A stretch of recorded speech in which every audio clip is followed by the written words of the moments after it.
Gente, boa noite. Meu nome é Fábio. Sejam todos muito bem-vindos. Obrigado pelo carinho da sua companhia, né, de nós estarmos aqui juntos.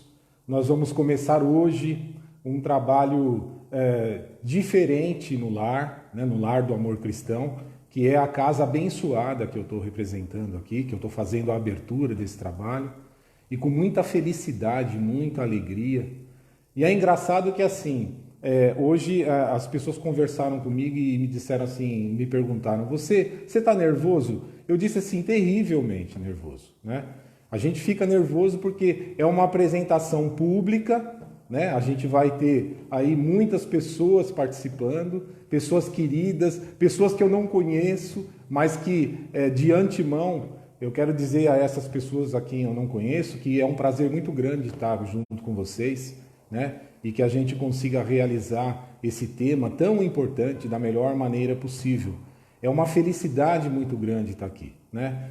Poder fazer parte da seara do Mestre, poder, de alguma forma, contribuir com aquilo que nós um dia tivemos oportunidade de aprender. E aí a ideia é que se compartilhe conhecimento, para que esse conhecimento ele também seja ferramenta transformadora, ferramenta que possa ajudar as pessoas de uma forma geral a encontrar um caminho novo, a enxergar um pouco a vida de uma forma diferente.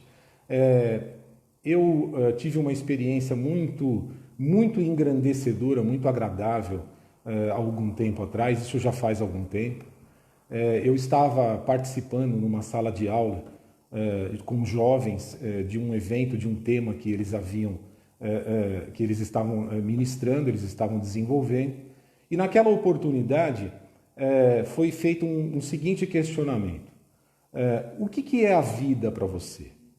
E aí foi passado de um para um, cada um fazia uma colocação, olha, a vida é a capacidade que a gente tem de ser tolerante com as pessoas, né? De conviver em família e procurar, dentro do possível, estabelecer uma relação bacana com os familiares. Cada um foi dando uma posição, todas verdadeiras dentro do contexto que estava se estudando. E tinha um aluno, naquela oportunidade, extremamente tímido, que tinha uma manifestação sempre muito pequena em relação a alguma colocação que eventualmente ele pudesse fazer ou que ele gostaria de fazer. A gente percebia que ele conhecia algumas coisas, mas ele ficava muito tímido em colocar essas coisas e em participar.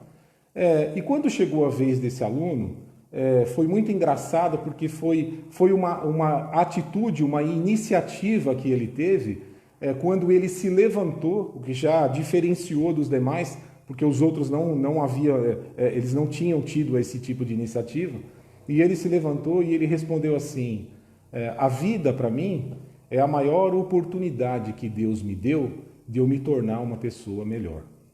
E quando ele falou aquilo, a gente compreendeu perfeitamente a grandeza, a importância que é você participar do estudo, da pesquisa e de tudo isso que envolve essa doutrina espírita tão maravilhosa, que traz tanta informação, que traz tanta coerência, né? Que ajuda, que colabora conosco de uma maneira geral, para que nós tenhamos uma fé raciocinada. Não é aquela fé que aceita aquilo que é imposto, é aquilo que você questiona e que você encontra coerência do ponto de vista científico, do ponto de vista filosófico, do ponto de vista religioso.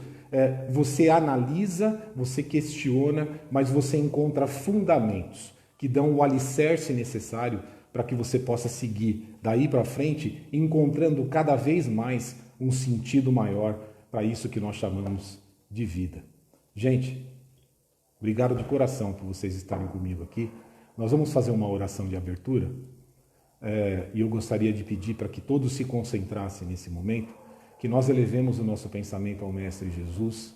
Agradecemos a Deus, nosso Pai, a oportunidade de nós estarmos aqui, com um coração muito aberto, com tranquilidade no coração, pedindo ajuda do plano maior, para que eles estejam conosco, os mentores do Lar do Amor Cristão, nos inspirando, nos ajudando, colocando para nós aquelas informações que são assim fundamentais e que precisam ser colocadas na medida em que as pessoas que estão ouvindo, que estão assistindo, elas necessitam ouvir, que nós tenhamos a sensibilidade de levar essa informação a vocês de uma maneira geral. E é com esse pensamento positivo, é com esse pensamento elevado, é com muito boas vibrações que eu estou recebendo e emanando ao mesmo tempo, né? A gente emana também essas vibrações. Então, é com esse pensamento elevado que nós vamos abrir os trabalhos dessa noite com a oração que Jesus nos deixou. Pai nosso que estais nos céus, santificado seja o vosso nome, venha a nós o vosso reino, seja feita a vossa vontade, assim na terra como nos céus. O pão nosso de cada dia nos dai hoje, perdoai as nossas dívidas, assim como nós perdoamos aos nossos devedores. E não nos deixeis cair em tentações, mas livrai-nos de todo mal, que assim seja, graças a Deus, graças a Jesus. Essa abertura que eu fiz, onde eu relatei esse acontecimento em sala de aula, eu utilizo-a para homenagear a todos os alunos, a todas aquelas pessoas que gostam do estudo, as pessoas que gostam de buscar informação para melhorar não só o seu contexto intelectual, não, para melhorar a sua essência como espírito, para melhorar como pessoa, para olhar a vida de uma forma positiva, diferente. Viu, gente? Então, fica a minha homenagem aos alunos do Lar do Amor Cristão, em particular, e a todos aqueles que gostam de estudar, de aprender. Muito bem. Nós vamos falar hoje sobre um tema extremamente importante, que são as 3 revelações. Bom, a revelação, se a gente for olhar do ponto de vista material, nós tivemos inúmeras revelações. Então, a geologia revelou a Terra, né? A fisiologia revelou as funções do organismo. A antropologia, antropo, vem da palavra grega, né? Vem do grego. Antropo significa homem, logia significa estudo. Então, a antropologia, que revelou o homem do ponto de vista físico, cultural, dos costumes do homem de uma forma geral, a química que revelou as afinidades, né? A lei de afinidade entre as substâncias, enfim, nós tivemos inúmeros exemplos de revelações e de reveladores, né? Como Copérnico, como Lavoisier, Newton, enfim, tantos e tantos reveladores que trouxeram informações necessárias para que nós pudéssemos ter um conhecimento maior acerca da vida material, do planeta onde nós estamos inseridos, onde nós estamos vivendo as nossas experiências, e de nós também do ponto de vista material. Então, são revelações que nos auxiliaram, nos ajudaram a compreender melhor todo esse universo onde nós estamos inseridos, desenvolvendo os nossos exercícios de aperfeiçoamento. As 3 revelações, elas vêm com o objetivo de trazer... algumas pessoas dizem o seguinte: olha, a revelação ela traz a lei de Deus. Eu vou colocar num contexto diferente. Eu vou dizer o seguinte: a revelação ela é uma ferramenta que oferece a oportunidade, paulatinamente, ou seja, em cada um dos tempos, de trazer, respeitando a capacidade e o conhecimento intelectual daquelas pessoas, ela traz a oportunidade de nós começarmos a conhecer, a ter contato com as leis de Deus. Então, seria uma relação, um estreitamento de relação entre a criatura e o Criador. A primeira revelação, ela ocorre com Moisés, né? Naquela época, naquela oportunidade, o povo era extremamente rígido. Era um povo que vivia praticamente a barbárie. Era necessário também que houvesse leis extremamente rígidas, no sentido de procurar, através dessas leis, de alguma forma, conter ou atribuir, oferecer limites para que as pessoas soubessem até onde elas poderiam ir. E mais do que isso, nessa oportunidade, lá no Monte Sinai, Moisés recebe os 10 mandamentos. A lei material aplicada naquela época era a lei de talião, a lei do olho por olho, dente por dente. Não vamos confundir a questão da lei de talião, porque ela não foi instituída por Moisés. A lei de talião ela faz parte do código babilônico de Hammurabi. Nós estamos falando disso só para a gente estabelecer uma relação na linha de tempo. Nós estamos falando dessa lei, a introdução dela em 1772 a.C., né? Moisés viveu há 1400 anos antes de Cristo. Por que eu estou fazendo essa colocação na questão da linha do tempo? Para a gente compreender que muito antes de Moisés já se trabalhava oportunidades, já se trabalhava meios de poder conter as pessoas, de poder oferecer condições das pessoas se estabelecerem em sociedade.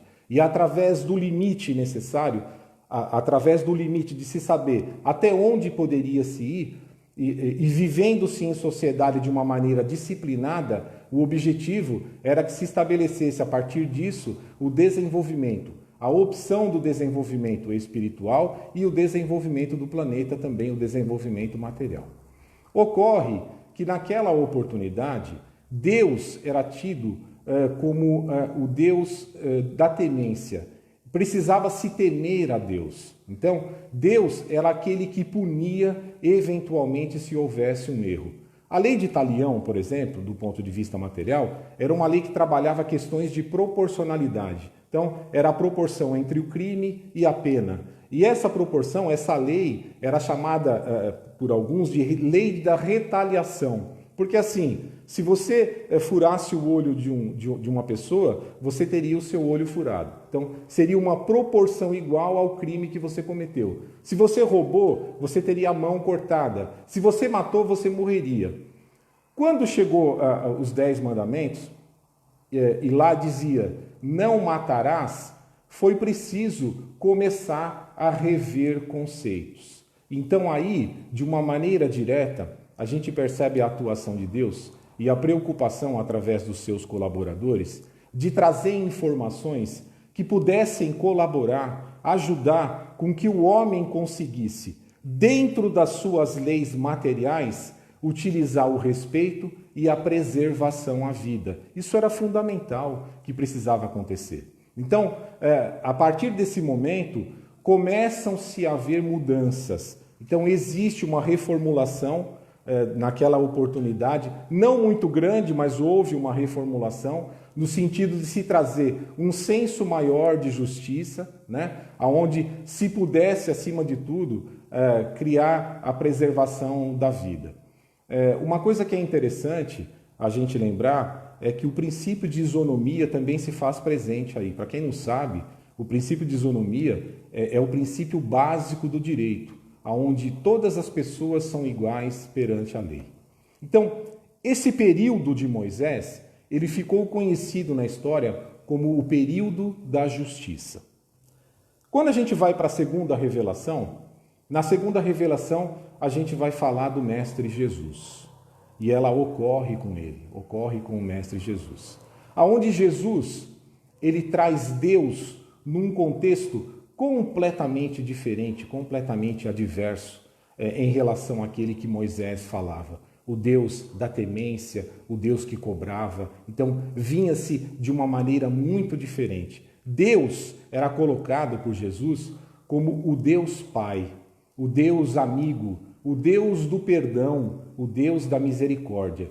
Jesus veio trazer a concepção profunda da palavra amor, através do ensinamento e também através das suas ações diretas.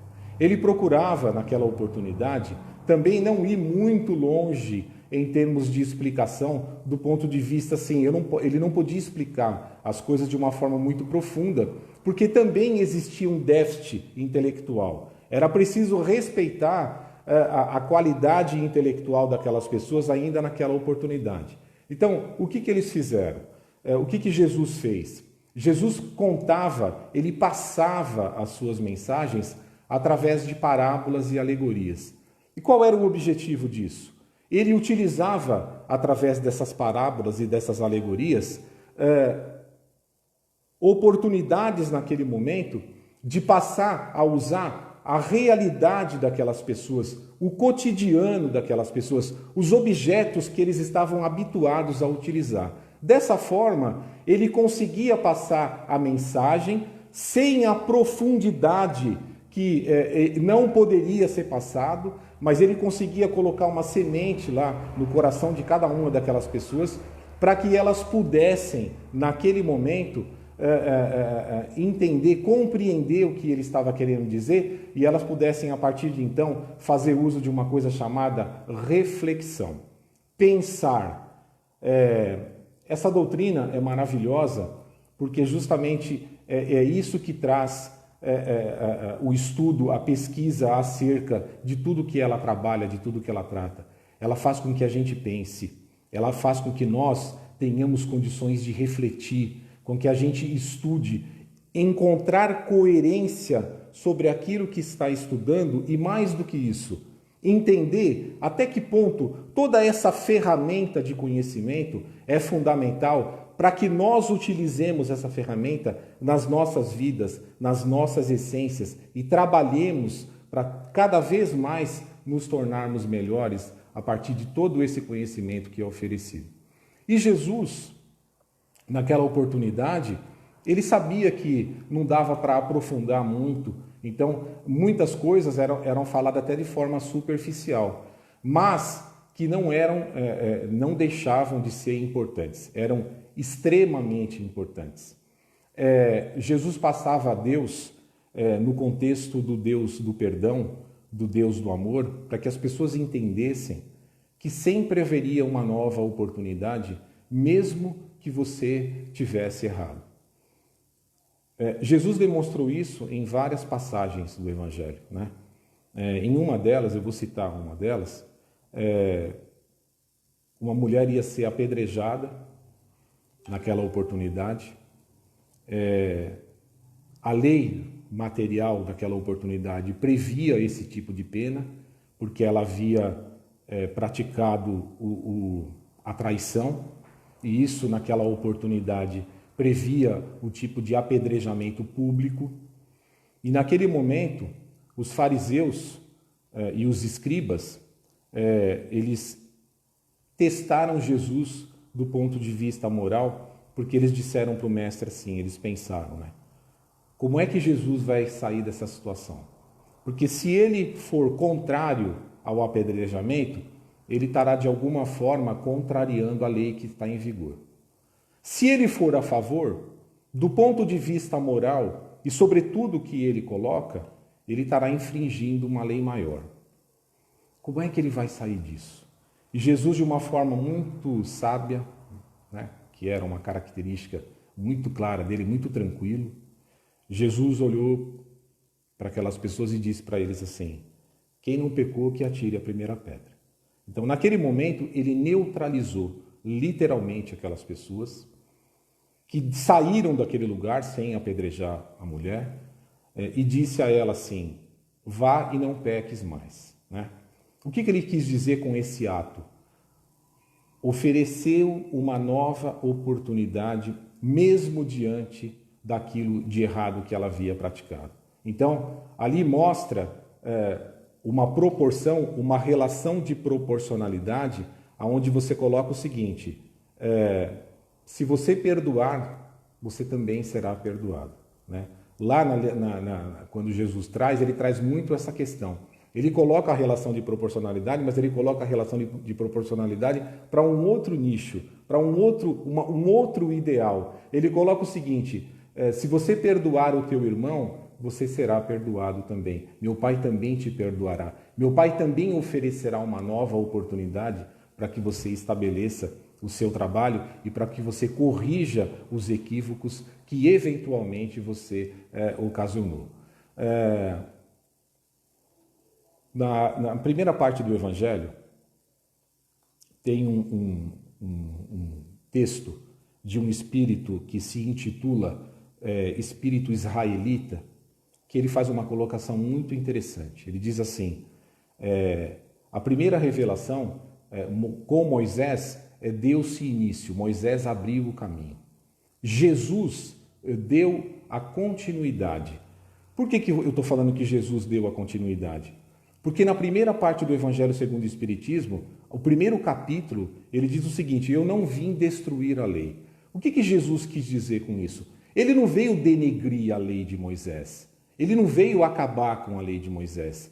Ele veio dar continuidade a novas informações, a um critério, a um olhar diferente, muito mais voltado para um sentimento nobre, um sentimento que o amor, ferramenta fundamental de transformação, para que nós possamos alcançar o nosso degrau de evolução, para que o planeta se estabeleça num grau diferente de trabalho, para que ele alcance um degrau diferente e com isso ele tenha dentro do seu contexto espíritos que também conseguiram alcançar tudo isso a partir desse sentimento maravilhoso que é o amor, aonde Jesus coloca de uma maneira muito enfática, muito firme, e ele mostra que o caminho da transformação, ele passa obrigatoriamente por aí. O Mestre Jesus, o querido Jesus, o mestre dos mestres, o médico dos médicos, né? Aquele que tinha a sabedoria, aquele que olhava para o outro e conseguia não desprezar porque ele talvez não tivesse o grau de intelectualidade alto ou o conhecimento ou o desenvolvimento espiritual alto, não. Jesus olhava para as pessoas e ele tinha a impressão de que aquelas pessoas precisavam muito da ajuda dele. E era esse sentimento que o movia. Em algumas oportunidades de estudo, a gente percebe que Jesus ficava muito mais junto com as pessoas extremamente necessitadas. As prostitutas, por exemplo, ele ficava muito na presença delas. E um dia perguntado, ele disse o seguinte: olha, eu fico no meio dessas pessoas porque são elas que precisam mais de mim. Quando a gente vai estudar essa colocação, pode parecer que Jesus quis dizer o seguinte: olha, eu fico junto com elas porque o poder intelectual que eles têm é muito pequeno, eles também são desprovidos de coisas materiais, então eles necessitam mais de atenção. Mas não foi nesse sentido que ele quis dizer. Quando ele disse isso, que elas são mais necessitadas, é porque eles tinham o coração aberto, eles tinham humildade. E, através do coração aberto, é muito mais possível alcançar o objetivo daquela lição tão importante que se quer passar. Porque quem está ali está preparado para receber a lição. E é nesse sentido que a gente tem que buscar. A gente tem que buscar, dentro do estudo, entendimentos que nos levem à luz, ao caminho do que verdadeiramente cada uma das lições do Evangelho ela quer nos apresentar. Na terceira revelação, Jesus disse, só para concluir a parte de Jesus, para a gente não perder o fio da meada, Jesus disse para os apóstolos no final o seguinte: eu me vou, mas o Consolador virá. Esse Consolador, que ele quis dizer, é algo que pudesse vir e trazer as explicações mais profundas, com mais detalhes, esmiuçando realmente o que poderia numa próxima oportunidade, em razão do alcance, da intelectualidade que as pessoas já haviam alcançado, do grau de moralidade que eventualmente elas também haveriam alcançado. Então ele trazia naquela oportunidade a opção de se ter lá na frente algo que pudesse trazer um esclarecimento maior. Então aí entra a terceira revelação. No dia 3 de outubro do ano de 1804, na cidade de Lyon, na França, nasce Hippolyte Léon Denisard Rivail, né? Que futuramente depois foi utilizando o codinome Allan Kardec, que foi um pedagogo, que foi um homem que trabalhou a questão de educação de uma forma muito forte, um grande estudioso, um grau de intelectualidade muito grande, falava algumas línguas, era uma pessoa com uma visão muito além do seu tempo, ele estava muito à frente do tempo em que ele se encontrava, uma pessoa de extremo bom senso, extremamente questionador, não era uma pessoa que aceitava as colocações sem questioná-las, sem encontrar um meio termo, sem encontrar coerência naquilo que ele fazia. Então, naquela oportunidade, ele foi escolhido para ser o codificador da doutrina espírita, dada todas essas características que faziam com que ele tivesse condições morais e intelectuais de poder abraçar uma obra como essa. Ele teve contato com o fenômeno das mesas girantes em 1854, mas ele demorou muito tempo para se convencer de que aquilo realmente, por detrás daquilo, existia uma inteligência que não fazia parte daquela dimensão, daquele plano. Ele trabalhou durante muito tempo pesquisas no âmbito do magnetismo. Então, ele acreditava que aquilo poderia ter relação com a questão do magnetismo. Então, demorou-se muito tempo para ele poder assistir e depois compreender, através de coisas reais que ele presenciou e que ele testou, que de fato existia uma inteligência que não fazia parte daquela realidade, mas que estava ali agindo, que estava ali a todo momento interagindo com aquelas pessoas. Então, em 1857 é lançado o primeiro livro da codificação, o Livro dos Espíritos, que traz aí 1018, 1019 em algumas edições, questões, aonde Kardec coloca todos os seus questionamentos, aonde ele aborda questões de aspectos científicos, filosóficos e religiosos, que na realidade está aonde está alicerçada a doutrina espírita. Essa obra ela foi tão importante que ela é a obra base. A partir dela que surgiram as outras 4 obras da codificação, que a gente vai esmiuçar um pouco, resumidamente, o que cada uma delas faz.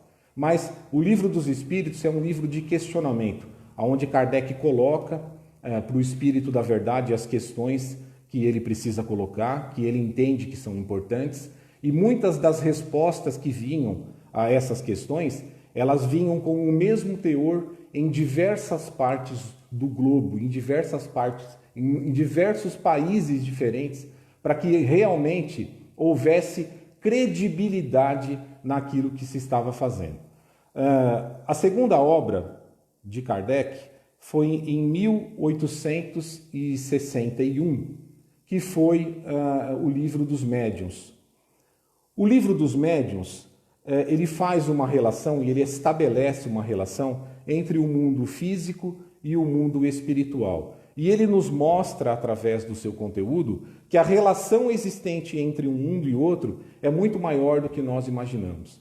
É claro que existem muitos detalhes técnicos de estudo que hoje não caberia a nossa palestra aqui, mas eu vou falar de uma maneira muito rápida, só para a gente compreender. Esse livro ele traz tudo aquilo que o médium precisa saber para ele atuar, principalmente questões de conhecimento através de estudo, disciplina acima de tudo que ele precisa ter, e uma coisa fundamental, que nenhum deles pode fugir: trabalho de aperfeiçoamento íntimo, de reforma íntima. Esse livro, ele esmiuça detalhadamente todos esses critérios. É muito interessante.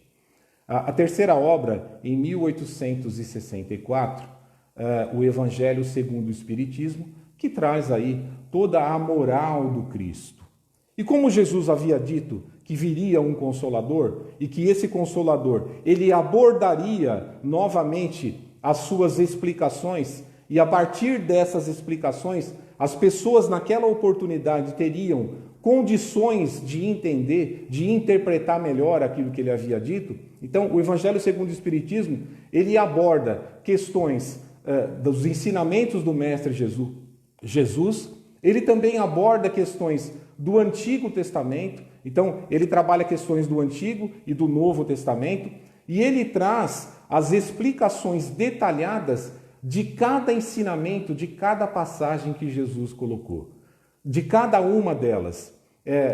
Ele coloca como ela vem na íntegra, ou seja, da forma original, e embaixo ele coloca todas as explicações acerca do entendimento, da interpretação, para que nós possamos fazer uso daquele conhecimento, daquela interpretação, para nós melhorarmos os nossos conceitos morais. Lá se fala de uma forma muito clara, muito objetiva, enfática, da necessidade da reforma íntima, do trabalho de aperfeiçoamento moral pelo qual todos nós precisamos passar. E nós precisamos passar porque é preciso corrigir as nossas imperfeições. É preciso, de uma forma gradual, alcançar um grau de evolução maior, para que nós possamos também acompanhar todo o desenvolvimento, todo o progresso, de uma forma geral, do planeta onde nós estamos. O planeta Terra, que vem num período de transformação já de longo tempo,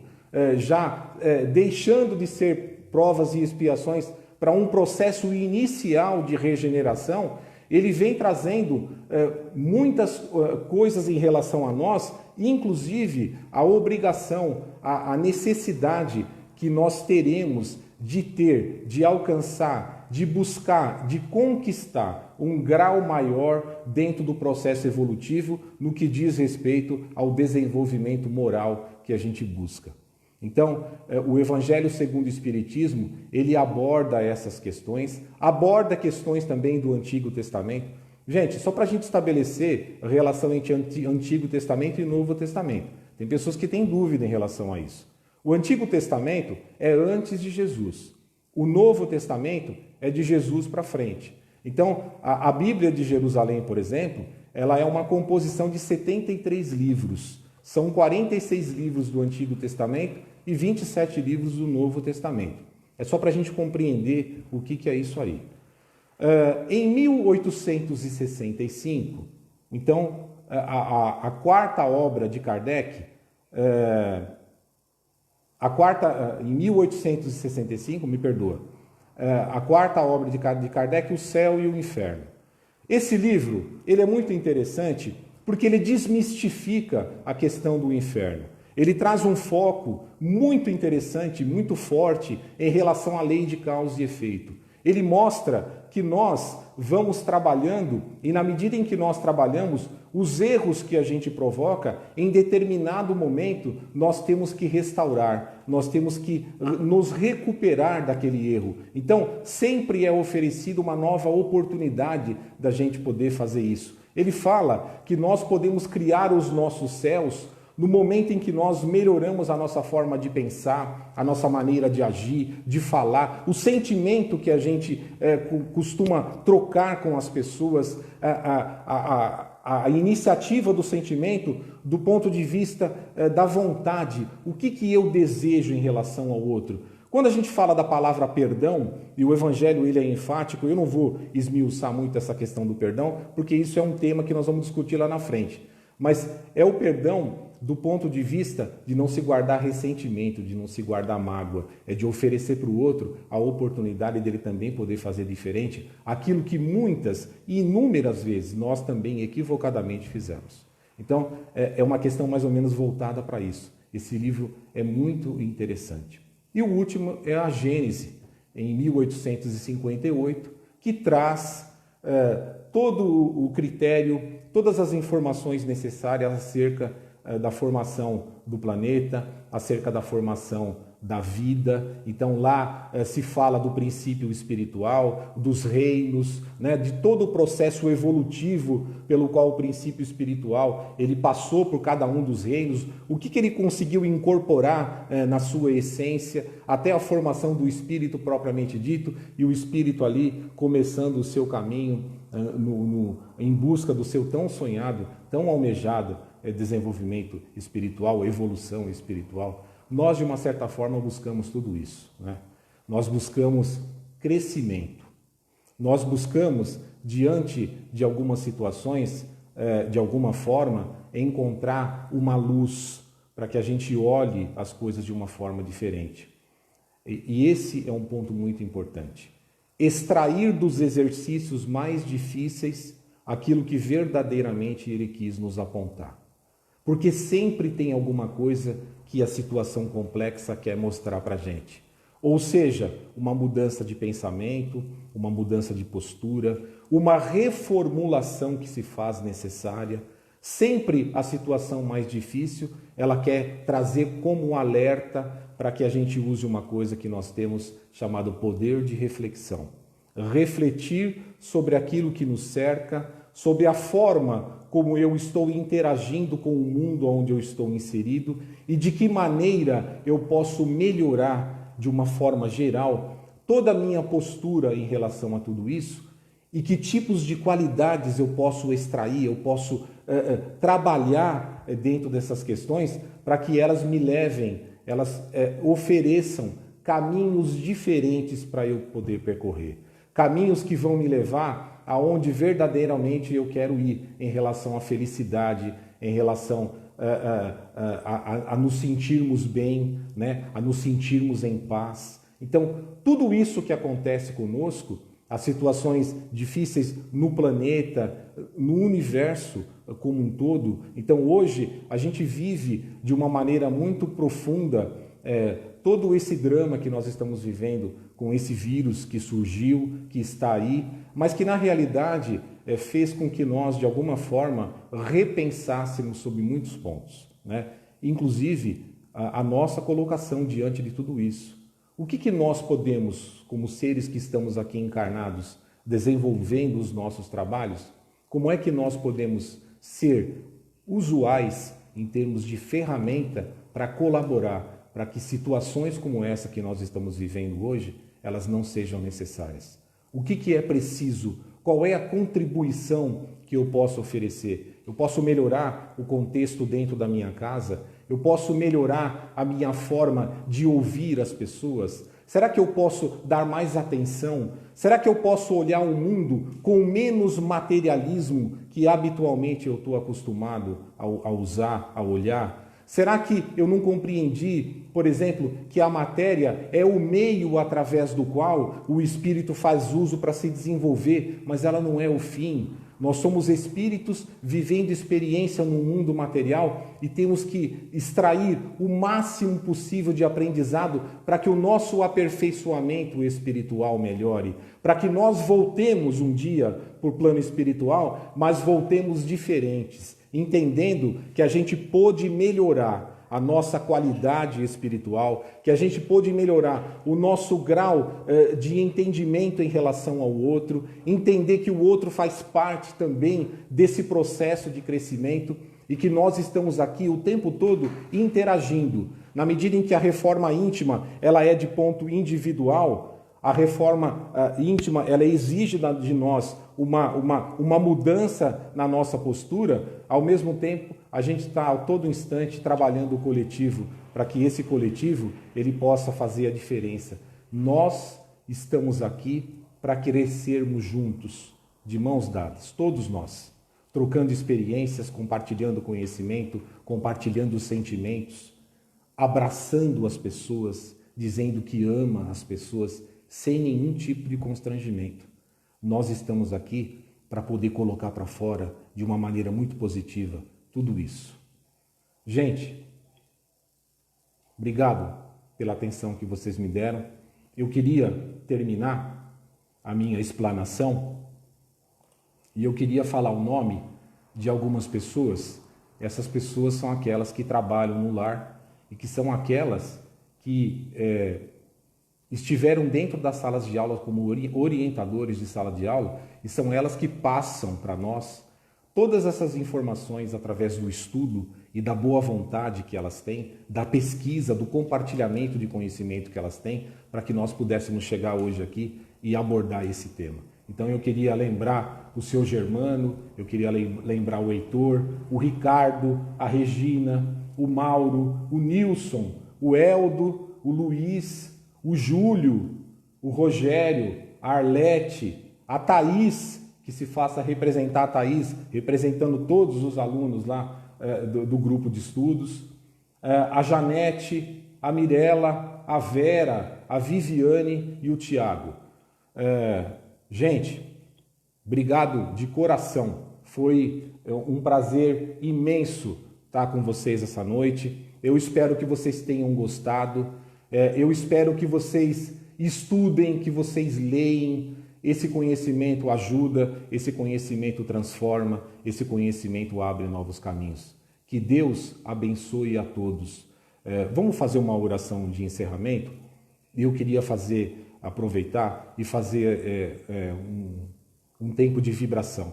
Vamos vibrar pelas crianças e jovens para que eles sigam os caminhos retos da vida e para que eles possam usar dos seus conhecimentos, dos seus amadurecimentos intelectuais, que eles possam fazer desse planeta um planeta melhor.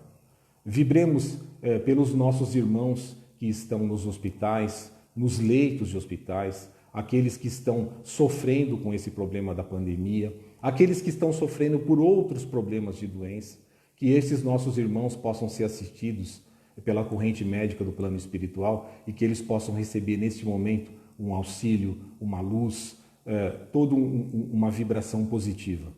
Vibremos pelos nossos irmãos que se encontram nas ruas, que se encontram sem uma família, sem um lar, que esses irmãos possam encontrar um caminho. Aqueles nossos irmãos que se encontram em desespero, que estão tristes, né, que não conseguem enxergar uma luz, que eles também possam ser utilizados nesse momento através do plano espiritual para que escolham um caminho diferente, para que percorram caminhos diferentes. Vibremos pela paz para que ela se restabeleça dentro de nós, nos nossos ambientes de trabalho, de estudo, para que essa paz se restabeleça no nosso país e em todos os países que de alguma forma encontram-se em conflito. Vibremos pelo amor para que ele esteja dentro do coração de cada um de nós e para que nós possamos, através das nossas iniciativas de trabalho, colocar em prática, colocar esse amor, aflorar todo esse sentimento em relação ao nosso próximo. Vibremos por nós, que vamos pedir licença para que possamos vibrar por nós, por nossos familiares, amigos, vizinhos. E por fim, vamos fazer uma vibração muito especial a todas as pessoas que trabalham na área da saúde, aos médicos, aos enfermeiros, aos técnicos, aos auxiliares, aos atendentes, às pessoas de limpeza, a todos aqueles que trabalham nas estruturas dos hospitais, das clínicas, que estão vivendo e estão enfrentando com muita coragem toda essa situação, que vocês recebam muita luz, que vocês recebam muita proteção. Essa coragem que vocês têm hoje, podem ter certeza absoluta que ela voltará, ela será um reflexo direto de todos os benefícios que o plano espiritual há de passar, de atribuir a vocês. Que Deus abençoe a todos.